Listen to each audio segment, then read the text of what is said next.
bangsa dan kemakmuran. Hukum Allah tegakkan, hukum Allah.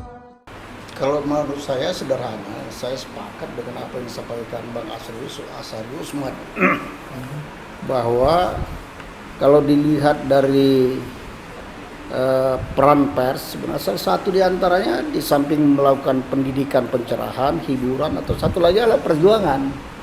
Ya, pers itu kan begitu ya, alat perjuangan. Persoalannya siapa yang di belakang pers ini, dan perjuangan apa yang mau dilakukan, apa yang mau dicapai. Oleh karena itu saya mengajak para pembaca, pemirsa, atau peminat, pemerhati media cukup harus hati-hati untuk membaca satu artikel, tulisan apa saja yang dilaporkan oleh pers. Dalam konteks ini kita nggak boleh menutup mata atau katakanlah sepele melihat Kompas ya untuk memuat satu berita. Dia nggak lepas dari tiga tadi, dan tentu yang paling besar, paling kental isi daripada Kompas itu adalah al perjuangan.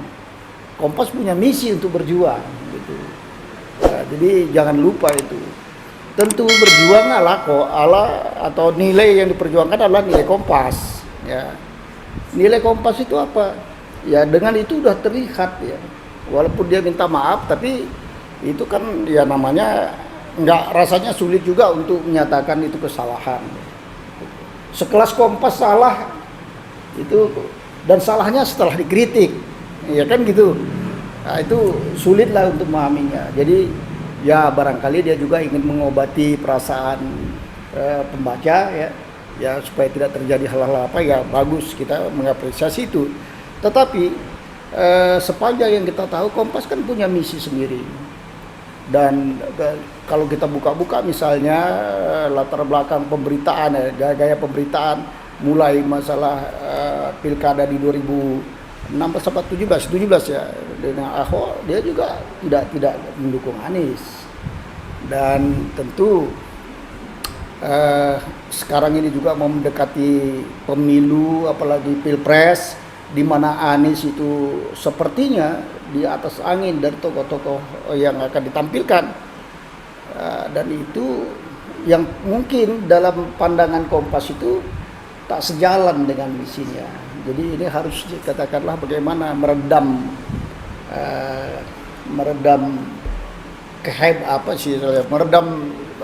semangat dukung Anies ini harus diredam.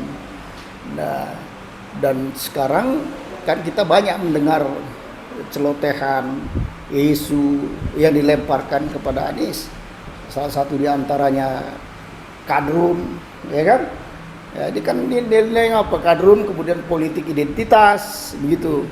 Nah, sampai-sampai di framing seolah-olah dia sudah tersangka atau sama dengan orang korupsi, sehingga didampingkan foto dia itu dengan para koruptor, padahal dia baru katakanlah menjelaskan ke KPK, ya kan?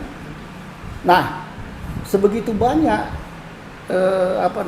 sebegitu banyak orang yang tersangka. Kok Anies yang belum apa-apa sudah ditampilkan, disamakan dengan itu kan pertanyaan itu. Jadi bukan kesilapan lah menurut saya ya. Kalau kesilapan berat lah itu bahasanya kira-kira ya. Nah, ini yang perlu kita sampaikan kepada para pemirsa. Jadi membaca media, kita harus juga jeli media apa, kira-kira perjuangannya apa, supaya terutama saya berkepentingan untuk menyampaikan kepada umat Islam supaya jangan mau dipecah belah. Gitu ya, karena media itu memang dikuasai oleh pihak-pihak tertentu. Dan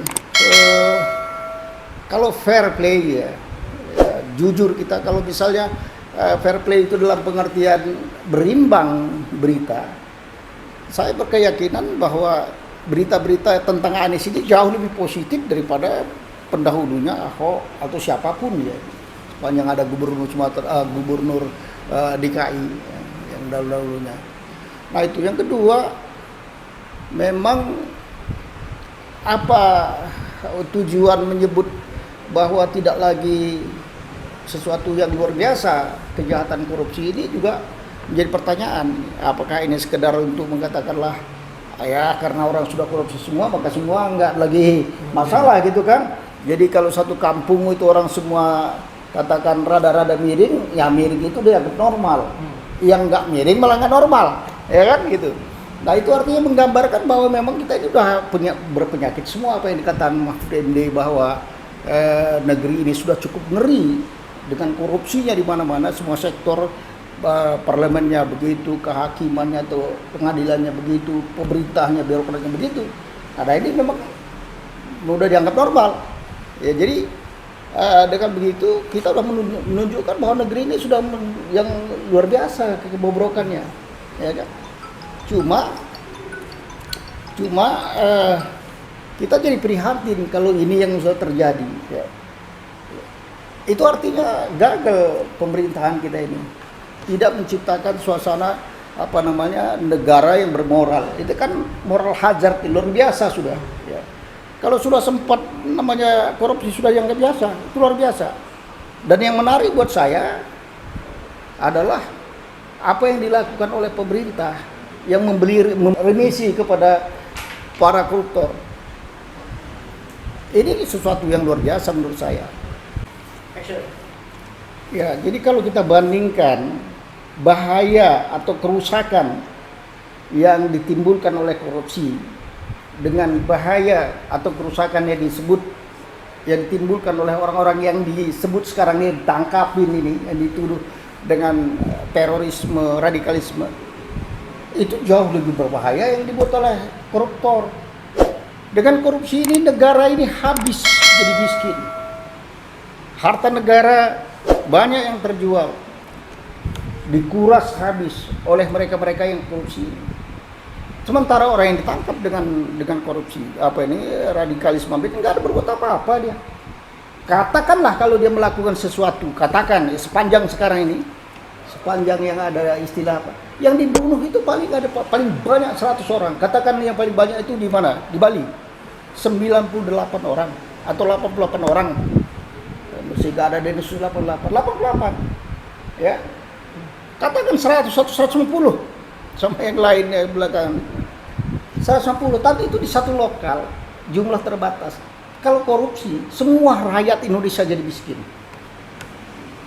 Harta dikuras, harta umat, harta bangsa ini dikuras, dijual dan segala macam.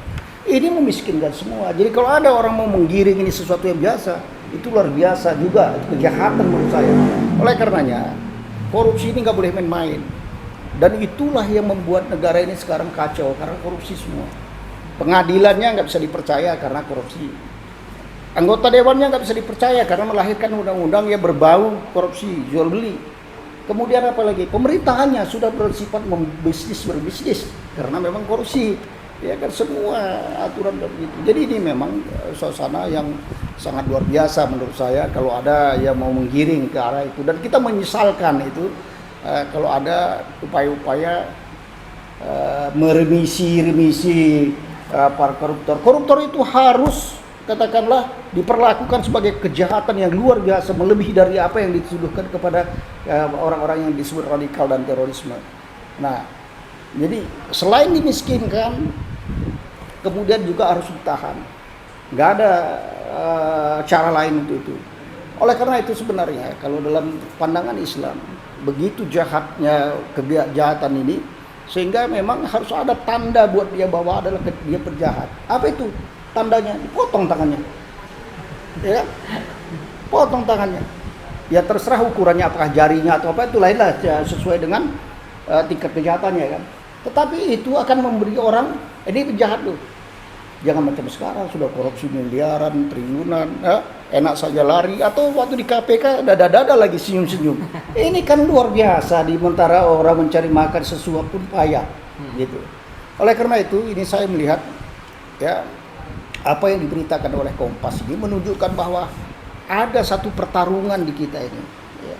Pertarungan orang yang tidak ingin Anies yang mewakili orang katakanlah yang berpikiran merubah status quo dengan orang yang status quo, pertarungannya itu. Nah, dari spesifik lagi saya kira memang orang yang tidak ingin nilai-nilai yang dibawa oleh Anies ini maju ke depan sebagai simbol dia untuk menegakkan nilai-nilai itu, sehingga dia harus dihabisi. Ini pertarungan. Jadi sekali lagi saya kira